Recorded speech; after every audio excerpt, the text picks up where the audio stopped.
আমি যখন গেলাম তখন দরজাটা একটা কনস্টেবল খুলে দিল। তো আমি বললাম যে আমি কি ভিতরে আসতে পারি? তো ওরা বললো হ্যাঁ আসো। তারপর আমি ভিতরে যাওয়ার পর বলছে আমি বললাম যে নমস্কার ম্যাম, নমস্কার স্যার।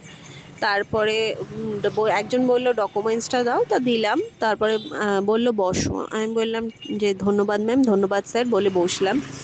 তারপর আমাকে বলছে যে তুমি কেন এত চাকরি থাকতে যেন পুলিশ হতে চাও? তো আমি বললাম যে পুলিশই এমন একটা সংস্থা যেটা আইন শৃঙ্খলা মেনে মানুষের সহায়তা করে, মানুষের পাশে দাঁড়ায়। এরকমই আমি মানুষের সহায়তা করতে চাই এবং পাশাপাশি আমি আমার পরিবারকে আর্থিকভাবে সহায়তা করতে চাই বলে পুলিশ হতে চাই।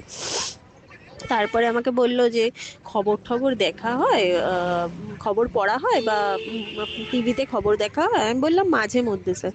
বলল যে তা খবরে যে এরকম পুলিশকে সবাই খারাপ বলে, তা তোমার কি মনে হয়? আমি বললাম স্যার আমি তো এরকম কোনোদিন দেখিনি পুলিশকে খারাপ বলতে।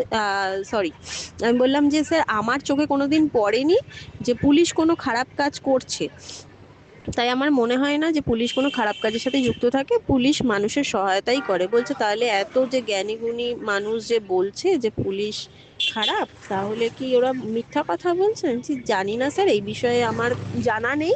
কিন্তু আমি যতটা দেখেছি যে পুলিশ মানুষের সহায়তাই করে, এটা আমি দেখিনি, এটা আমি বলতে পারবো না।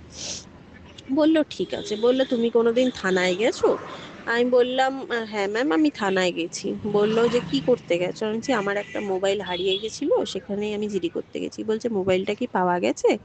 আমি বললাম যে না, মোবাইলটা কি এখনো পাওয়া যায়নি, কিন্তু বলা হয়েছে মোবাইলটা ওপেন করলে ওরা ট্র্যাক করে আমাকে জানাবে। আমি যতবারই থানায় গেছি ততবারই আমাকে এই সহায়তাটা করা হয়েছে, কখনো খালি হাতে ফেরায়নি।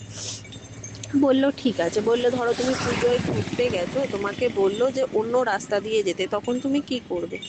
আমি বললাম যদি পুলিশ এটা বলে থাকে যে অন্য রাস্তা দিয়ে যেতে, আমি অন্য রাস্তা দিয়েই যাব, কারণ তারা হয়তো কিছু ভালো বুঝেছে বলেই বলেছে, কারণ হয়তো ওই রাস্তা দিয়ে গেলে আমার ক্ষতি হবে সেই জন্যই তারা বলেছে, তাই আমি সেই রাস্তা দিয়েই যাব না, অন্য রাস্তা দিয়েই যাব।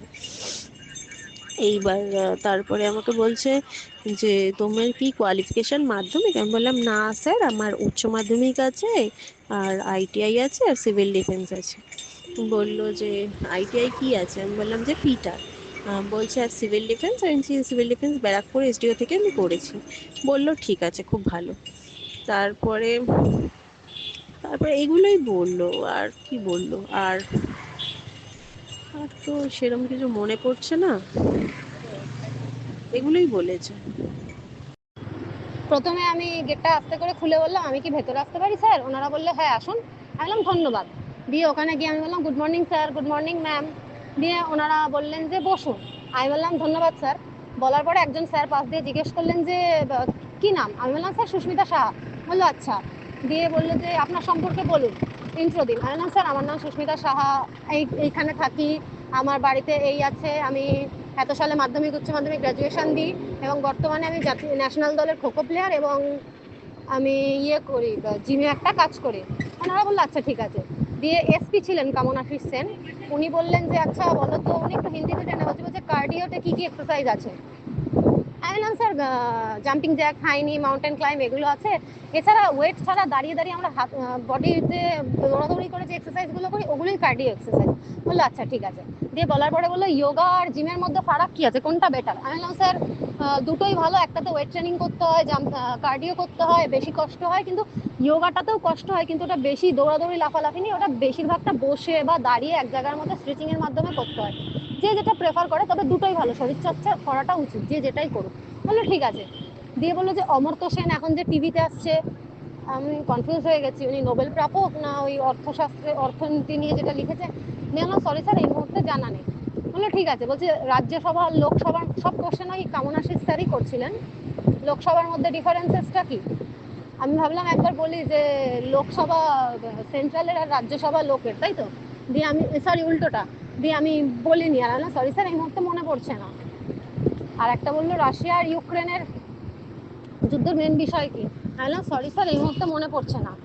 দিয়ে তারপরে আমাকে বললো যে আচ্ছা ঠিক আছে ইন্ডিয়া টিমের 3টে ক্রিকেট প্লেয়ারের নাম বলো। আমি বললাম বিরাট কোহলি, রোহিত শর্মা আর হার্দিক পান্ডিয়া। বললো ঠিক আছে। দিয়ে পাশের স্যারটাকে বললো আপনি ধরুন। বললো ঠিক আছে। বললো তুমি কি খেলো জানো? আমি বললাম স্যার খোখো। বললো ঠিক আছে আসো। Thank you sir.